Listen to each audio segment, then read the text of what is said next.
Hello everybody, how goes it? Welcome back to another episode of Minecraft with RabidSmore. I'm just here at our mountain base and I've been finishing up our automatic wheat farm, mostly off camera here. You can see most of the stuff done down here. I thought about covering up our redstone here, but I actually like putting the window here and being able to see our redstone as we walk by.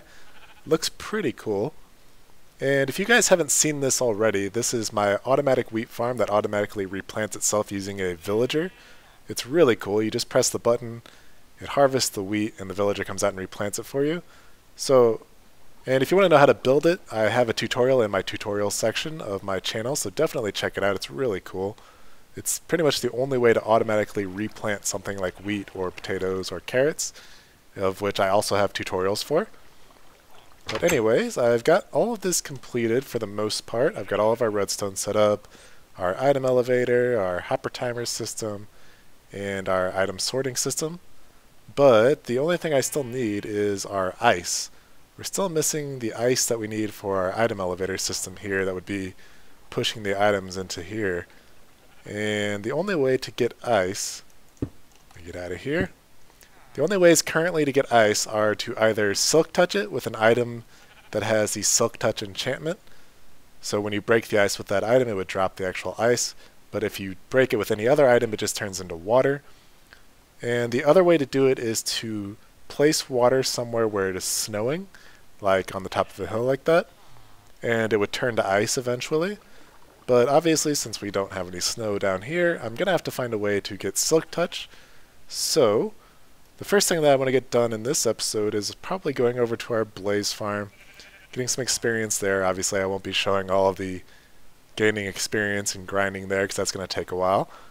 So I'm going to have to go over to our blaze farm, get a couple levels, probably a couple levels over 30 so that we can do a couple enchantments, and hope that we get our silk touch enchantment today.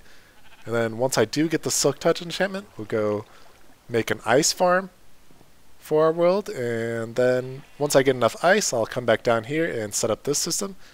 Everything's ready to go here already. I even have our brown robed villager in here waiting to go. So yeah, I'm gonna hop to that and then we'll get back to you. Oh, I swear that the noises that this thing makes can be used as a torture device. It's so loud. Crazy loud. If you ever need a way to like say that you don't have time for something or it's too loud, maybe like someone calls you up on your phone, you know, that people do the, oh, you're breaking up, I can't hear you. This is another great way to do it, I think. Someone calls you up and you're like, oh, no, I can't hear you, too bad, sorry. Sorry, I'm really busy making some sort of steel structure or something. Alright, so I got up to 37 levels off our blaze farm back there. Did take a little while, but I did also get over a stack of french fries out of it, so that's a pretty good deal. See if we can go get a silk touch enchantment out of our enchantment room here. And I brought a couple things with us to test out for different enchantments here, just in case we don't get silk touch immediately. And hopefully this won't take too super long. I should have some lapis. There we go. Oops. Alright, let's see what we can get on these. So we're hoping for silk touch. Nothing on there. See if we can get a silk touch book maybe. No, but power 4 is pretty good. And another thing I'm hoping for in enchantments is for on our boots to get depth strider, which is the enchantment that lets you run faster in water. It's really, really good and it helps out a lot, especially if you want to do things like go to the underwater temples that are in the game now. And something else that I would like is looting on this if possible, but it doesn't look like we're getting any of those. So I'll probably do most of this enchanting off camera since it's probably going to take a while. I'm going to have to keep doing like level 1 enchantments until we can get a silk touch here, so I'll see you guys then. Alright, so of course, right after I turn off the camera, what do you know? But we end up getting a silk touch 1 enchantment here available on our pickaxe, of course. So another thing though is that you have the depth strider available on our boots here, which I also really want, but silk touch I definitely want to get first, so let's see what we get here. Nice. Efficiency 4, Unbreaking 3, Silk Touch 1. Again, just as good as our Fortune 3 pick that we had earlier. It's basically all the best enchantments that you could want on this type of pickaxe. So that's awesome. This will be really good for gathering things like grass blocks and ice blocks from here on out. So let's see if we can get equally as lucky on any of our other enchantments here before we go ahead and head out and start working on our ice farm. Doesn't look like anything too amazing here. No, nothing too special. I was really hoping to get, again, some Depth Strider here or a Looting Sword, because both of those things would be pretty awesome. Alright then, so I guess I'm going to head out, start working on our ice farm here. I'm probably going to spend a couple more levels enchanting before I head over there. So I'll see you guys there. So we ended up getting another really good enchantment here out of our levels that we had left there, and it was actually between two really good enchantments. It was between Looting 3 on a sword and Depth Strider 3 on boots. Both of those are really good, but I ended up going with the Depth Strider on the boots, and I'm going to show you guys why here. So normally when we walk through water in Minecraft or when you swim, it's kind of like going through quicksand, right? It's really slow and it takes forever, and you really just don't want to do it. You pretty much avoid water at all costs unless you have a boat, and even those are kind of finicky. They like to break a lot. So let me show you when we have Depth Strider 3 here, and also this ended up being a really good enchantment. We got Protection 4, Unbreaking 3, and Depth Strider 3, all of which are amazing on armor like this. So the only thing that would make this better is maybe Feather Falling, which hopefully I'll be able to put on later using an anvil and an enchanted book. So now that we have our Depth Strider 3 boots on, let's see what it looks like again. Again, this was like going through quicksand earlier. Let's show it now.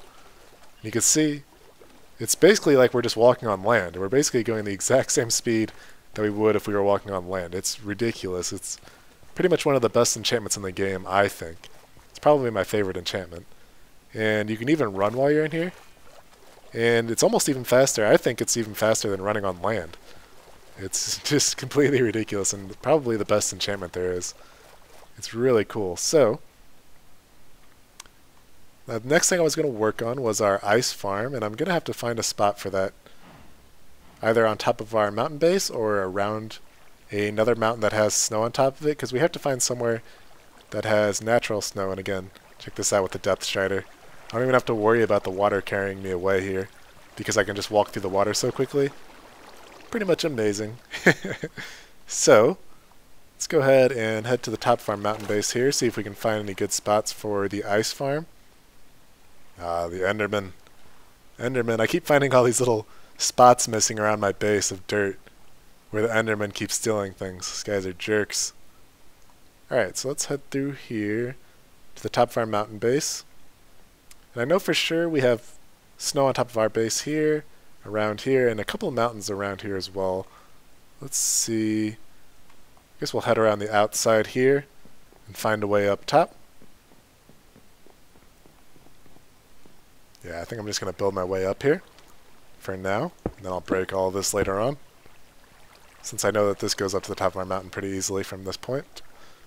Alright, so we have plenty of snow up here, although I'm still deciding if I want to put the ice farm up here, because I might want to put another room up here later on, but I might just put it up here for now, just for a temporary spot. And I'm just going to show you guys a basic build for an ice cube farm here, or something that I would do at least to get a basic ice cube farm set up.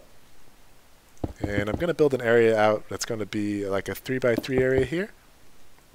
And what we need to do is make it so that water is constantly going in here so that it turns to ice, but we don't want our water sources to freeze over, so we're going to cover up the water sources that feed into this. So we're actually going to expand this by one on each side, and that's where we're going to put our water source blocks.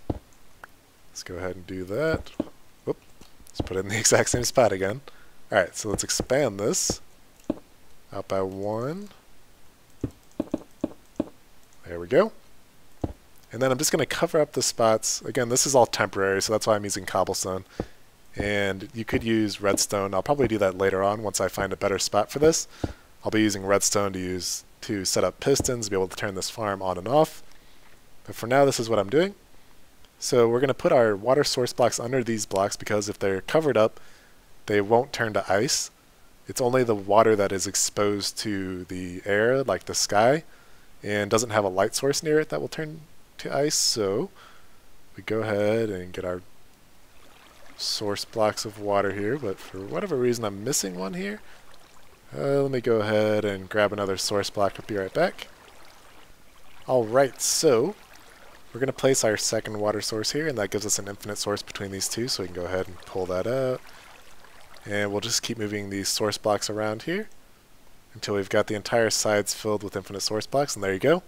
So you can see, since we have source blocks in all of these sides here, they will combine to create more source blocks as they go out, and they will just keep filling this up with source blocks.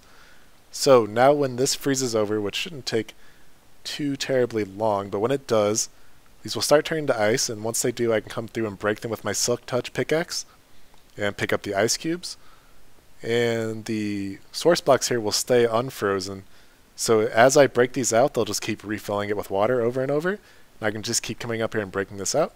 So that's the basics to an ice cube farm, and I'll show you that here. So we got our Silk Touch, and I would like to put some light down, but it'll melt the ice, so just quickly we break that out. It gives us the ice, and you can see another source block appeared here. And I'm just going to get some light so that we can see better for now. But this is how you do a basic ice cube farm if you need to.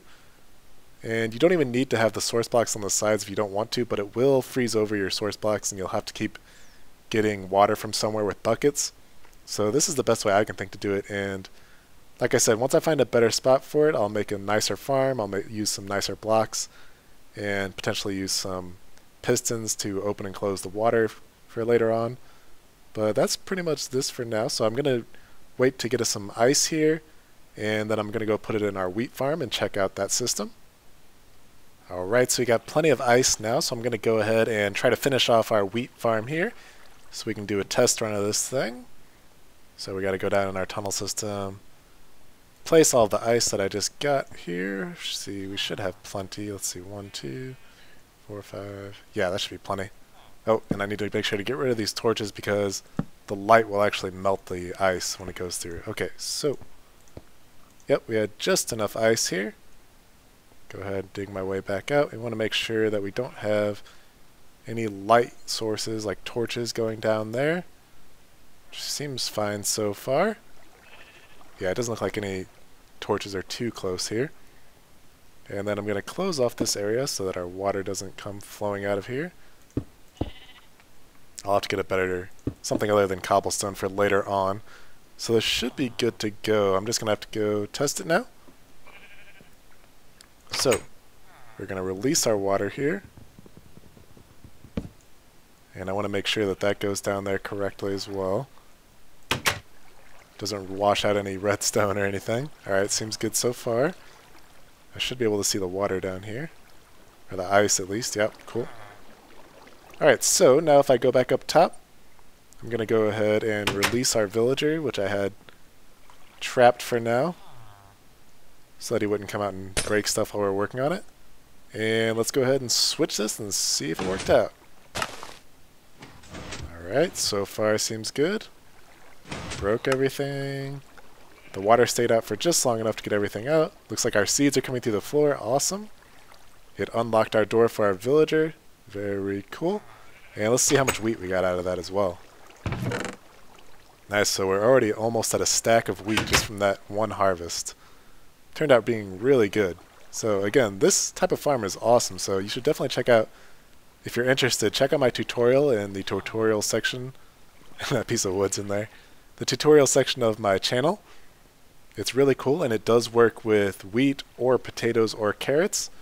They will all be automatically harvested, and the villager will come out and replant them. So there's individual videos for each of those. And now I need to... Well, I guess he should start coming out here.